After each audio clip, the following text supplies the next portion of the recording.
विकास हुआ है, लेकिन विकास हमारा अपना जो नेता है, क्षेत्रीय नेता हैं, उनके बलबूते हुआ है और न किसी विधायक के भरोसे है, न कोई एमएलए के भरोसे है। जो विकास हुआ हमारा अपना क्षेत्रीय जो नेता है श्री अंजनी कुमार झा उर्फ बबलू बाबू, उनके बलबूते। ये डिमांड क्यों उठने लगी है, बबलू जी की मांग क्यों उठने लगी है, क्षेत्रीयता की बात अब क्यों चलने लगी है ये बात? इसलिए कि हम लोगों को बाहरी नहीं चाहिए, हम लोगों को क्षेत्रीय नेता चाहिए। बाहरी सिर्फ अपना 5 वर्ष में फॉर्मेलिटी पूरा करता है, काम कुछ नहीं होता, धरातल पे कुछ काम नहीं होता।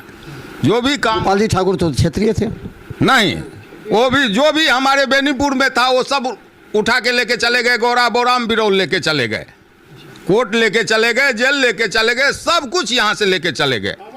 उससे पहले महावीर यादव थे, वो लेके चले गए अलीनगर, कुछ भी नहीं हमारे बेनीपुर में रहने दिया। जो जो यहाँ बना वो अपने क्षेत्र में लेके चले गए।